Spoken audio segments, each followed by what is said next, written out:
Hello everyone, how are you all? I hope you all are doing well. इस video में हम देखने वाले हैं कि जो बीसीए थर्ड सेमेस्टर का सॉफ्टवेयर इंजीनियरिंग पेपर है उसकी हम लास्ट मिनट रिवीजन कैसे कर सकते हैं। ये बेसिकली एक ओवरव्यू टाइप का वीडियो है। हम हर एक टॉपिक का एक ओवरव्यू देखेंगे 1 से 2 लाइन में, जिससे कि हमें कोई भी टॉपिक हमारा छूटे ना और हमें ये आइडिया रहे कि हमारे सिलेबस में हमने फुल कवर सिलेबस को किया है या नहीं किया है। ठीक है, तो सबसे पहले इंट्रोडक्शन ऑफ सॉफ्टवेयर इंजीनियरिंग से स्टार्ट करते हैं। सॉफ्टवेयर इंजीनियरिंग क्या होती है? ये सॉफ्टवेयर बनाने का एक साइंटिफिक तरीका होता है जिसमें प्लानिंग से लेकर टेस्टिंग तक सब होता है। इससे सॉफ्टवेयर सही तरह से और कम टाइम में और गलतियां कम से कम होती हैं, इस तरह से उसे डिज़ाइन किया जाता है। ठीक है, तो सॉफ्टवेयर इंजीनियरिंग क्या है? सॉफ्टवेयर इंजीनियरिंग एक सिस्टमैटिक एप्लीकेशन है इंजीनियरिंग प्रिंसिपल्स और मेथड्स का डिज़ाइन करने के लिए, डेवलप करने के लिए, टेस्ट करने के लिए, मेंटेन करने के लिए एक सॉफ्टवेयर प्रोडक्ट को। तो इस वीडियो में हम पूरी हिंदी एक्सप्लेनेशन रखेंगे ताकि आपको टॉपिक्स अच्छे से समझ आ जाए। उसके बाद तो आप लिख ही लोगे इंग्लिश में, राइट? तो इम्पोर्टेंस ऑफ सॉफ्टवेयर जो टॉपिक है हमारा दूसरा, उस पर आते हैं। Importance of software. तो सॉफ्टवेयर क्यों इम्पोर्टेंट है हमारे लिए? हम सब जानते हैं आज दुनिया का हर सिस्टम सॉफ्टवेयर पे चल रहा है। बैंकिंग, मोबाइल ऐप्स, हॉस्पिटल, सब हार्डवेयर तभी काम करता है जब सॉफ्टवेयर उसे कंट्रोल करता है। तो इम्पोर्टेंस ऑफ सॉफ्टवेयर तो हम सबको पता है। Now the features of software पे आते हैं। फीचर्स क्या है सॉफ्टवेयर के? सॉफ्टवेयर फिजिकल नहीं होता है, इसको टच नहीं कर सकते, इसकी मेंटेनेंस लगातार होती है और इसीलिए क्या होता है, टाइम के साथ इम्प्रूव होता रहता है।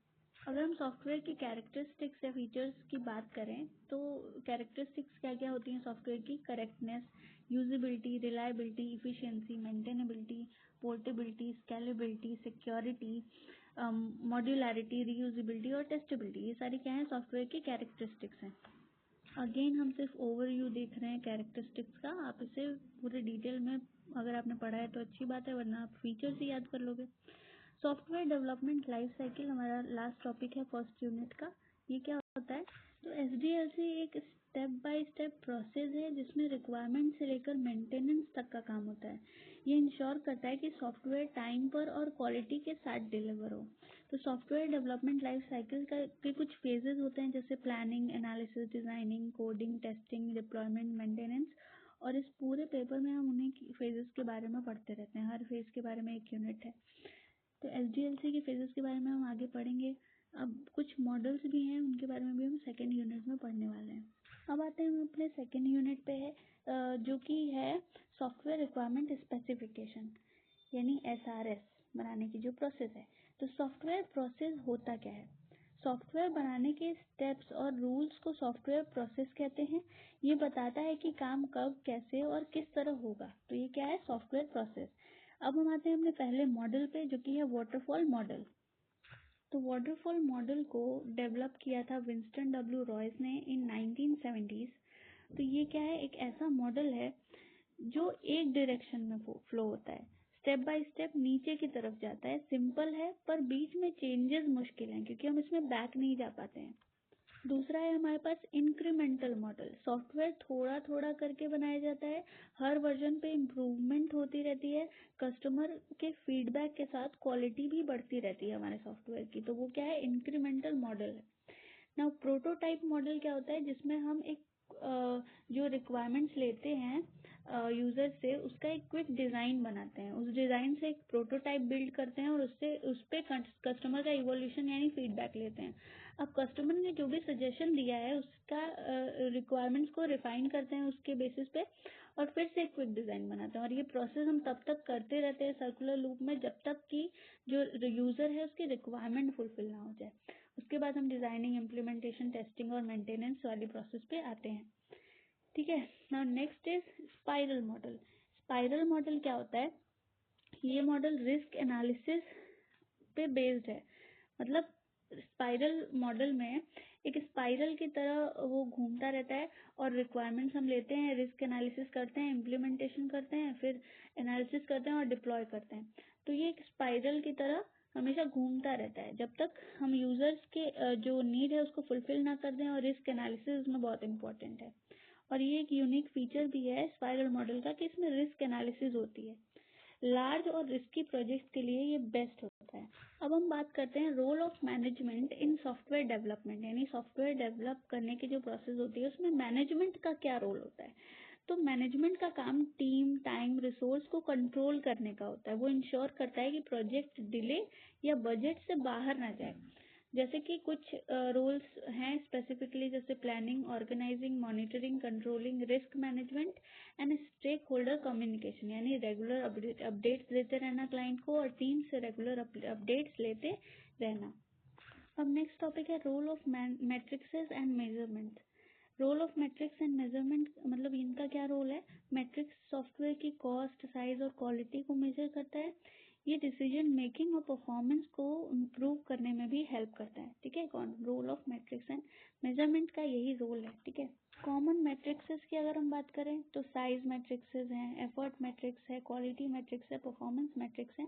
और इनके बेनिफिट्स क्या होते हैं कि ये इम्प्रूव कर देते हैं डिसीजन मेकिंग को और प्रोसेस की इम्प्रूवमेंट को बढ़ा देते हैं। अब हमारा नेक्स्ट टॉपिक है प्रॉब्लम एनालिसिस। प्रॉब्लम एनालिसिस एक बहुत इम्पोर्टेंट एक प्रोसेस होता है जिसमें हम क्लाइंट के प्रॉब्लम को डीपली समझते हैं कि प्रॉब्लम क्या है, और मतलब क्लाइंट के रिक्वायरमेंट्स क्या हैं उनको डीपली समझते हैं। और इससे क्या होता है, सॉफ्टवेयर गलत होने से बच जाता है। यानी हो सकता है कि हम प्रॉब्लम को एनालिसिस सही से ना करें, है ना, ताकि सॉफ्टवेयर बाद में चल के यूज़र के रिक्वायरमेंट्स को मीट ना कर पाए। इसीलिए हम प्रॉब्लम को एनालिसिस अच्छे से करते हैं ताकि सॉफ्टवेयर हमारा सही से बन पाए। नेक्स्ट टॉपिक है रिक्वायरमेंट स्पेसिफिकेशन, यानी अब आता है हमारा एसआरएस वर्क में आता है। रिक्वायरमेंट स्पेसिफिकेशन का मतलब है कि आखिर क्लाइंट को चाहिए क्या, उसकी रिक्वायरमेंट्स क्या हैं। इसके लिए हम एसआरएस बनाते हैं। क्लाइंट के सारे रिक्वायरमेंट्स का एक रिटन डॉक्यूमेंट होता है एसआरएस। ये डेवलपर और क्लाइंट के बीच अग्रीमेंट की तरह काम करता है। तो एसआरएस क्या है, मेनली एक रिक्वायरमेंट इंजीनियरिंग से निकला हुआ एक सॉल्यूशन है जो कि एक डॉक्यूमेंट होता है और ये एक एग्रीमेंट की तरह काम करता है डेवलपर और क्लाइंट के बीच में। अब हमारा नेक्स्ट टॉपिक है मॉनिटरिंग एंड कंट्रोल। प्रोजेक्ट के प्रोग्रेस को ट्रैक करना और इश्यूज को फिक्स करना। ये इंश्योर करता है कि प्रोजेक्ट प्लानिंग के हिसाब से चल रहा है या नहीं, यानी मॉनिटर करते रहना हर चीज़ को और कंट्रोल करते रहना। यही क्या है, मॉनिटरिंग एंड कंट्रोल। अब हमारा सेकेंड यूनिट कंप्लीट हो गया है, पर एसआरएस के बारे में कुछ और भी जान लेते हैं। एसआरएस के कुछ एडवांटेजेस देख लेते हैं। जैसे क्लियर अंडरस्टैंडिंग हो जाती है, बेटर प्लानिंग कर सकते हैं हम एसआरएस अगर बना हुआ है हमारे पास। हेल्प इन टेस्टिंग में भी हेल्प करता है। ईजियर हो जाता है मेंटेनेंस करना सॉफ्टवेयर का, और रिड्यूस कर देता है मिसअंडरस्टैंडिंग को। मतलब क्लाइंट को क्लियर हो जाता है कि उसकी रिक्वायरमेंट क्या है और जो डेवलपर है उसको क्लियर हो जाता है कि क्लाइंट की रिक्वायरमेंट क्या है, वो कैसा सॉफ्टवेयर चाहता है। इसके कुछ डिसएडवांटेजेस भी होते हैं, जैसे टाइम कंज्यूमिंग हो सकता है, आउटडेटेड हो सकता है हमारा एसआरएस। एक स्किल्ड एनालिसिस की ज़रूरत पड़ती है एसआरएस बनाने के लिए। इनकम्प्लीट रिक्वायरमेंट्स अगर होंगी तो भी एसआरएस में प्रॉब्लम होगी, और ये फ्लेक्सिबल नहीं होता है। अगर हम IEEE के अकॉर्डिंग एसआरएस का फॉर्मेट देखें तो इसमें 5 स्टेप्स होते हैं। जैसे इंट्रोडक्शन होगा, दूसरा ओवरऑल डिस्क्रिप्शन होगा जिसमें फंक्शन ऑफ सिस्टम और कॉन्स्टेंट्स होंगे, स्पेसिफिक रिक्वायरमेंट थर्ड फेज है जिसमें यूज केस, सिस्टम फीचर्स होते हैं, फोर्थ फेज है अपेंडिक्स जिसमें रेफरेंसेस होते हैं, और इंडेक्स लास्ट फेज है जिसमें अल्फाबेटिकल लिस्टिंग होती है टॉपिक्स के बारे में। तो फाइनली हम पहुंच चुके हैं अपने थर्ड यूनिट पे जो कि सॉफ्टवेयर डिज़ाइन है। तो अब इसमें है क्या, एसआरएस बन गया, अब हम क्या करेंगे, सॉफ्टवेयर को डिज़ाइन करेंगे।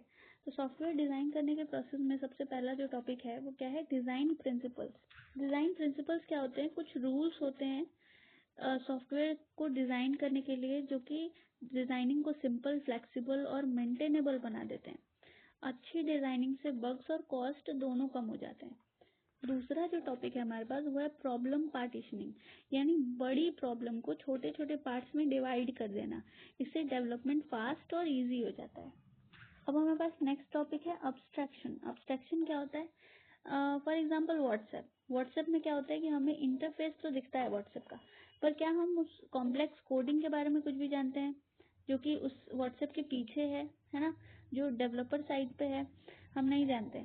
वो क्या है, यूजर से हाइड कर दी जाती है कॉम्प्लेक्स इंफॉर्मेशन को, कॉम्प्लेक्स चीज़ों को, और सिर्फ वही दिखाया जाता है यूजर को जो कि उसके लिए इम्पोर्टेंट है। तो वो क्या है, एक प्रोसेस है जिसे हम अब्स्ट्रैक्शन कहते हैं। और ये डिज़ाइन को समझाने में इजी बताता है। अगर हमें कोडिंग ही दे दी जाए व्हाट्सएप की तो हमें क्या ही समझ में आएगा, इसलिए हमें इंटरफेस दिया जाता है ताकि हम उसे उसके GUI से कनेक्ट कर पाएँ और समझ पाएँ अच्छे से एप्लीकेशन को। दूसरा क्या है हमारे पास topic, top down and bottom up design. Top down design में मेनली होता क्या है कि मेन सिस्टम से छोटे छोटे मॉड्यूल्स तक डिज़ाइनिंग की जाती है, प्लानिंग क्लियर और स्ट्रक्चर्ड रहती है इससे। बॉटम अप डिज़ाइन क्या है, छोटे मॉड्यूल से स्टार्ट करते हैं और पूरा सिस्टम बनाया जाता है, कोड रीयूज काफ़ी बार हो जाता है इसमें। अब हमारे पास नेक्स्ट टॉपिक आता है स्ट्रक्चर्ड अप्रोच का। ये क्या होता है, इसमें step by step logic follow किया जाता है प्रोग्राम रीडेबल और एरर फ्री बनाने के लिए, एक स्ट्रक्चर फॉलो किया जाता है, ठीक है। और अब नेक्स्ट टॉपिक है functional versus object oriented approach, यानी कि फंक्शनल जो अप्रोच होता है और ऑब्जेक्ट ओरिएंटेड अप्रोच होता है उनमें डिफरेंस क्या है। तो फंक्शनल अप्रोच क्या है, फंक्शंस पे फोकस किया जाता है इसमें, जबकि जो ऑब्जेक्ट ओरिएंटेड अप्रोच है इसमें कोड को रीयूज किया जा सकता है और सिक्योरिटी भी प्रोवाइड करता है ये ऑब्जेक्ट ओरिएंटेड अप्रोच, ठीक है। अब नेक्स्ट टॉपिक पे आते हैं design specification and verification. Design specification and verification, तो इसमें बेसिकली होता है कैसे सिस्टम काम करेगा उसकी डिटेलिंग को डिजाइन स्पेसिफिकेशन कहते हैं। और वेरिफिकेशन क्या है, ये चेक करता है कि डिजाइन जो है वो सही है या नहीं है। अब डिजाइन में मॉनिटरिंग एंड कंट्रोलिंग कैसे की जाती है, डिजाइनिंग जो फेज है उसमें मॉनिटरिंग एंड कंट्रोलिंग कैसे होगी। तो डिजाइन के दौरान जो चेंजेस और जो क्वालिटी में चेंजेस होते हैं उनको मॉनिटर किया जाता है और उन पे काम किया जाता है। ये इंश्योर करता है कि डिज़ाइन गोल के अकॉर्डिंग हो, यानी कि जो भी हमारे पास SRS है उसके अकॉर्डिंग ही डिज़ाइन बनना चाहिए। अब आते हैं हमारे पास बहुत इंपॉर्टेंट टॉपिक कोहेजन और कपलिंग। कोहेजन क्या होता है, मॉड्यूल के अंदर एलिमेंट्स कितने रिलेटेड हैं उसको कोहेजन बोलते हैं। हाई कोहेजन होगा मतलब बेस्ट क्वालिटी का मॉड्यूल है। कपलिंग क्या होती है, कपलिंग मॉड्यूल्स एक दूसरे पे कितने डिपेंडेंट है, कम डिपेंडेंसी अगर होगी तो बेस्ट होगा। जितने ही मॉड्यूल्स ज़्यादा डिपेंडेंट होंगे एक दूसरे पे उतनी ही मेंटेनेंस हार्ड होती जाएगी और लो कपलिंग से मेंटेनेंस इजी रहती है। अगर आपको कोहेजन और कपलिंग के टाइप्स ट्रिक्स के साथ याद करना है तो मैंने अपने चैनल पे वीडियो अपलोड किया हुआ है, आप वहाँ से देख सकते हैं। इस वीडियो में हम सिर्फ ओवरव्यू देख रहे हैं। तो अब नेक्स्ट टॉपिक जो है वो है फोर्थ जनरेशन टेक्निक्स। तो इसका मेन एम क्या होता है, लेस कोडिंग मोर प्रोडक्टिविटी, यानी कोडिंग हमें कम करनी पड़े और हमारा जो प्रोडक्ट है वो ज़्यादा प्रोडक्टिव भी बन जाए, ताकि सॉफ्टवेयर जल्दी बन जाए और मार्केट में टाइम सेविंग के साथ लॉन्च हो सके। ये टूल्स जैसे SQL, GUI बिल्डर जो कोडिंग टाइम को कम कर देते हैं, डेवलपमेंट फास्ट और इजी हो जाता है इससे। अब नेक्स्ट टॉपिक है फंक्शनल इंडिपेंडेंस। फंक्शनल इंडिपेंडेंस का मतलब क्या है कि हर मॉड्यूल अपने आप काम करे बिना दूसरे पे डिपेंड हुए। टेस्टिंग और डिबगिंग इससे इजी हो जाती है अगर फंक्शनल इंडिपेंडेंसी हो तो। लास्ट टॉपिक है सॉफ्टवेयर आर्किटेक्चर। सॉफ्टवेयर आर्किटेक्चर क्या है, पूरे सिस्टम का हाई लेवल स्ट्रक्चर होता है ये सॉफ्टवेयर आर्किटेक्चर। कौन सा पार्ट कैसे काम करेगा ये इसमें डिटेल्ड होता है और ये सिस्टम का ब्लूप्रिंट की तरह ये काम करता है। कौन, software architecture. Software architecture mainly क्या है, the architecture of the system describes its major components, their relationships any structure and how they interact with each other. Software architecture and design includes several contributory factors such as business strategies, quality attributes, human dynamics, design and IT environment. अब हम आ चुके हैं अपने fourth unit पे जो कि है coding. आपको याद होगा SDLC फेज में जब हम फेजेस देख रहे थे तो प्लानिंग, एनालिसिस, डिजाइनिंग के बाद कोडिंग आता है। तो कोडिंग फेज में क्या होता है, हम उस डिजाइन जो हमारा प्रोजेक्ट है उसको कोडिंग करते हैं, कोड करते हैं, यानी एक्चुअल इम्प्लीमेंटेशन, रियल इम्प्लीमेंटेशन यहीं पे होता है, डिजाइन को कोड में कन्वर्ट किया जाता है। इसमें सबसे पहला टॉपिक है top down and bottom up programming. Top down and bottom up programming क्या होती है, टॉप डाउन में जो मेन फंक्शन है वहां से स्टार्ट किया जाता है और बॉटम अप में स्मॉल मॉड्यूल्स से स्टार्ट किया जाता है। तो दोनों ही जो है प्रोग्रामिंग नेचर्स ये डिपेंड करते हैं कि प्रोजेक्ट का नेचर कैसा है। अब आते हैं हम स्ट्रक्चर्ड प्रोग्रामिंग पे। स्ट्रक्चर्ड प्रोग्रामिंग क्या होती है? जिसमें लूप्स, कंडीशंस और फंक्शंस का यूज करके क्लीन कोड बनाया जाता है, एरर्स कम होते हैं और लॉजिक उसका क्लियर होता है, वो होता है स्ट्रक्चर्ड प्रोग्रामिंग। अब नेक्स्ट टॉपिक है information hiding. Information hiding basically abstraction की तरह ही है। इंटरनल डिटेल्स को हम हाइड कर देते हैं और सिर्फ जो नेसेसरी इंफॉर्मेशन है वही दिखाया जाता है यूजर को। सिक्योरिटी और मॉड्यूलरिटी दोनों इससे इम्प्रूव होते हैं। अब आते हैं हम अपने नेक्स्ट टॉपिक पे, जो कि है programming style and internal documentation. Internal documentation का बेसिकली मतलब है कि रीडेबल कोड लिखना और कमेंट लगाना, यही होता है डॉक्यूमेंटेशन। अब फ्यूचर में मेंटेनेंस इजी हो जाता है। अगर हम मेंटेनेंस की बात करें तो जब भी कोई प्रीवियस कोड को कोई नया बंदा देखेगा तो वो सोचेगा कि ये कोड क्यों लिखा गया, मतलब ये यहाँ पे क्यों लिखा गया है। और अगर हमने उसमें कमेंट लगा दिए, इंटरनल डॉक्यूमेंटेशन रहेगा, तो उसे समझ आ जाएगा कि जो प्रोसेस है कोडिंग की वो क्या है। नेक्स्ट जो है वो टेस्टिंग का फेज होता है। टेस्टिंग में हम सबसे पहले देखेंगे टेस्टिंग के प्रिंसिपल्स। टेस्टिंग का मेन एम एरर्स को ढूंढना होता है, प्रूफ करना नहीं कि सॉफ्टवेयर परफेक्ट है। मतलब सॉफ्टवेयर परफेक्ट है ऐसा प्रूफ करना टेस्टिंग का एम नहीं होता है। टेस्टिंग का एम क्या है? एरर्स को ढूंढना। अब अगर हम लेवल्स ऑफ टेस्टिंग की बात करें तो मैंने इस पर एक डिटेल्ड वीडियो भी बनाई है, आप उससे भी देख सकते हो। वैसे हम ओवरव्यू देख रहे हैं तो एक बार हम ओवरव्यू टेस्टिंग का भी देखेंगे कि टेस्टिंग के जो लेवल्स होते हैं वो कैसे होते हैं। मतलब टेस्टिंग में सबसे पहले तो डिवाइड होती है टेस्टिंग स्टैटिक और डायनेमिक में। डायनेमिक टेस्टिंग को फर्दर डिवाइड किया जाता है फंक्शनल और नॉन फंक्शनल में। फंक्शनल टेस्टिंग को फर्दर व्हाइट बॉक्स टेस्टिंग और ब्लैक बॉक्स टेस्टिंग में डिवाइड किया जाता है। व्हाइट बॉक्स टेस्टिंग में आता है यूनिट टेस्टिंग और ब्लैक बॉक्स टेस्टिंग में आता है इंटीग्रेशन सिस्टम और एक्सेप्टेंस टेस्टिंग। एक्सेप्टेंस टेस्टिंग में हमारे पास दो लेवल्स बनते हैं, दो टाइप्स बनते हैं, alpha testing and beta testing. जिसमें अल्फा टेस्टिंग में हम इंटरनल टेस्टिंग करते हैं और बीटा में रियल वर्ल्ड यूजर्स को इन्वॉल्व किया जाता है एक्सटर्नल यूजर्स को फीडबैक के लिए।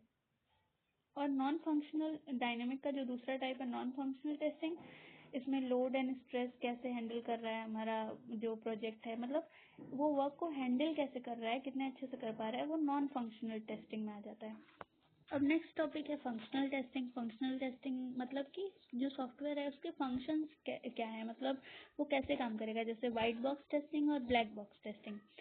तो फंक्शनल टेस्टिंग में सॉफ्टवेयर क्या काम करता है उसको टेस्ट किया जाता है। आउटपुट एक्सपेक्टेड रिजल्ट से मैच करना चाहिए, मतलब जो भी एक्सपेक्टेड रिजल्ट है उससे मैच हो रहा है अगर आउटपुट, तो फिर फंक्शनल टेस्टिंग की जाएगी। स्ट्रक्चरल टेस्टिंग क्या होती है? स्ट्रक्चरल टेस्टिंग का मतलब है इंटरनल कोड स्ट्रक्चर टेस्ट किया जाता है कि जो इंटरनल कोड है वो स्ट्रक्चर्ड वे में लिखा गया है कि नहीं। लॉजिक और कंट्रोल फ्लो चेक होता है किसमें? स्ट्रक्चरल टेस्टिंग में। नेक्स्ट टॉपिक है टेस्ट प्लान। टेस्ट प्लान क्या होता है? टेस्ट प्लान एक डॉक्यूमेंट होता है जिसमें लिखा होता है कि सॉफ्टवेयर को कैसे, किस पार्ट को और कब टेस्ट करना है। ये टेस्टिंग प्रोसेस को ऑर्गेनाइज करता है और इंश्योर करता है कि कोई भी इम्पोर्टेंट फीचर टेस्ट से मिस ना हो।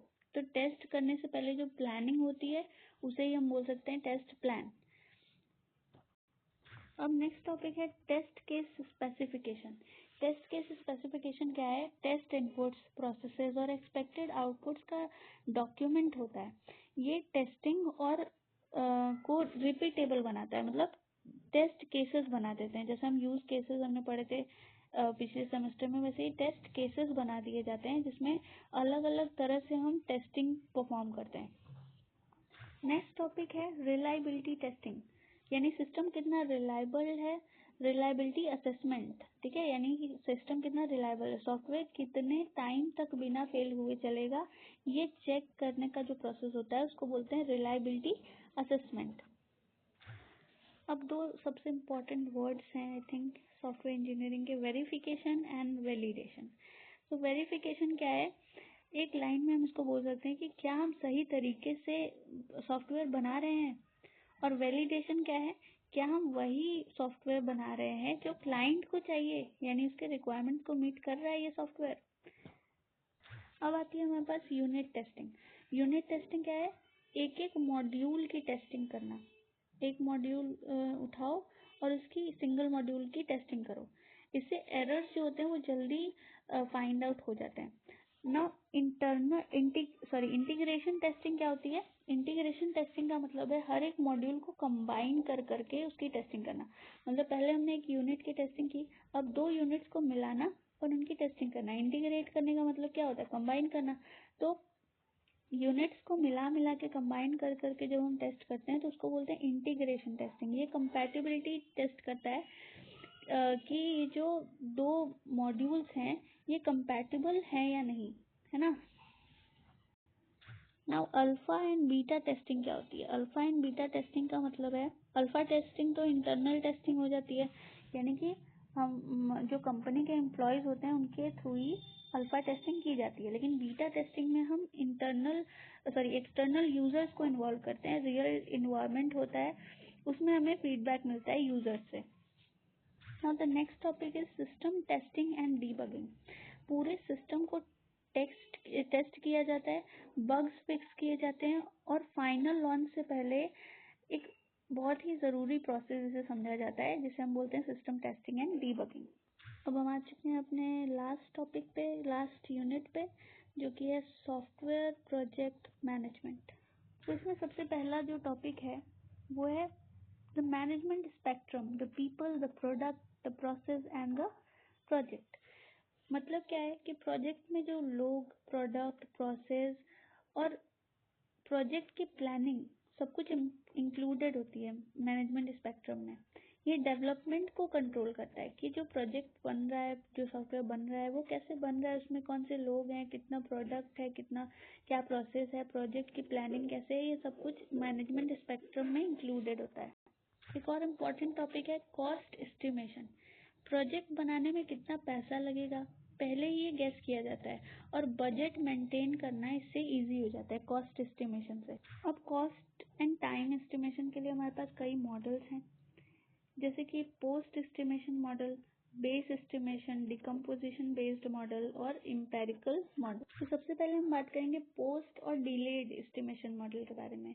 इसमें क्या होता है, जैसे एक फ्रेंडली पार्टी है या कोई नोन टेक्नोलॉजी है, अगर हमें उसका प्राइस या उसका टाइम एस्टिमेट करना हो तो हमें ज़्यादा टाइम नहीं लगेगा। हम मतलब ये गैस कर सकते हैं कि अगर कोई भी सिचुएशन होगी तो कॉस्ट सपोर्ट कर सकता है, उसको हम बोलते हैं पोस्ट और डिलेड एस्टिमेशन। दूसरा होता है बेस एस्टिमेशन, मतलब हम पिछले जो प्रोजेक्ट्स बने हैं उनके बेसिस पे ये जो न्यू प्रोजेक्ट है उसका कॉस्ट एस्टिमेशन करते हैं। तीसरा है डिकम्पोजिशन बेस्ड एस्टिमेशन, यानी कि हम एक लार्ज प्रोजेक्ट को छोटे छोटे प्रॉब्लम्स में तोड़ देते हैं और उसके बाद हम उसकी एस्टिमेशन करते हैं। ये 2 तरीके का हो सकता है, डायरेक्ट और इनडायरेक्ट। डायरेक्ट में साइज ओरिएंटेड मैट्रिक्सेस यूज की जाती हैं और इनडायरेक्ट में फंक्शनल ओरिएंटेड मैट्रिक्सेस के बेसिस पे एस्टिमेशन होता है। उसके बाद हमारे पास आता है एम्पिरिकल मॉडल। एम्पिरिकल मॉडल जो होता है, एम्पिरिकल मॉडल में जो सबसे वर्सेटाइल और जो सबसे यूनिवर्सली एक्सेप्टेड मॉडल है वो है कोकोमो मॉडल। कोकोमो मॉडल क्या है? कंस्ट्रक्शन कॉस्ट मॉडल, जो कि 1981 में बैरी बोम के द्वारा डेवलप किया गया था। उन्होंने जो हमारे 3 सॉफ्टवेयर हैं, एप्लीकेशन, यूटिलिटी, सिस्टम, इनको बताया था ऑर्गेनिक एप्लीकेशन सॉफ्टवेयर को, सेमी डिटैच्ड यूटिलिटी सॉफ्टवेयर को और एम्बेडेड सिस्टम सॉफ्टवेयर को। इसके भी फर्दर कई टाइप्स हैं, जैसे basic COCOMO, intermediate COCOMO, detailed Kokomo. तो हम सिर्फ ओवरव्यू देख रहे हैं, इसलिए हम इस वीडियो में बहुत डिटेल में नहीं जाएंगे, वरना वीडियो लंबी हो जाएगी। अब हमारे पास नेक्स्ट टॉपिक है प्रोजेक्ट शेड्यूलिंग। प्रोजेक्ट शेड्यूलिंग क्या होता है कि कौन क्या काम करेगा, कौन कब काम मतलब कौन सा काम कब होगा, इसकी प्लानिंग होती है प्रोजेक्ट शेड्यूलिंग में। मतलब शेड्यूल किया जाता है कि कौन क्या काम करेगा, कौन सा काम कब होगा। इससे डेडलाइन मिस नहीं होती है और स्ट्रक्चर्ड वे में प्रोजेक्ट मैनेज हो जाता है। दूसरा है हमारे पास स्टाफिंग। स्टाफिंग एक प्रोसेस होता है जिसमें राइट पर्सन को राइट वर्क दिया जाता है ताकि टीम की इफिशियंसी बढ़े और टाइमली वर्क कंप्लीट हो जाए। नेक्स्ट टॉपिक है सॉफ्टवेयर कॉन्फ़िगरेशन मैनेजमेंट। सॉफ्टवेयर के वर्जन्स और चेंजेस को रिकॉर्ड करना, ये कंफ्यूजन और डेटा लॉस को बचाता है। यानी कि सॉफ्टवेयर के वर्जन्स जो भी आ रहे हैं, चेंजेस जो भी हो रहे हैं, उनको रिकॉर्ड करा जाता है और इससे क्या होता है, कंफ्यूजन कम होती है और डेटा लॉस से भी हम बच पाते हैं। अब लास्ट टॉपिक है स्ट्रक्चर्ड एंड अनस्ट्रक्चर्ड मेंटेनेंस। तो स्ट्रक्चर्ड मेंटेनेंस एक प्लान्ड और डॉक्यूमेंटेड मेंटेनेंस होता है और ऑब्वियसली ये अच्छा मेंटेनेंस होता है। अनस्ट्रक्चर्ड में क्या होता है, रैंडम होती है ये मैनेजमेंट और सिस्टम अनस्टेबल भी कर सकती है। तो इस वीडियो में हमने सिर्फ ओवरव्यू देखा ताकि लास्ट में रिवीजन हम कर पाएँ अपने चीज़ों का और कोई टॉपिक हमसे मिस ना हो। अगर आपको, मैं तो यही आपको सजेस्ट करूँगी कि आप डिटेल्ड वर्जन देखो इन सारे टॉपिक्स का, पर अगर आपको लास्ट मिनट रिवीजन करना है तो ये वीडियो बेस्ट है। Thank you.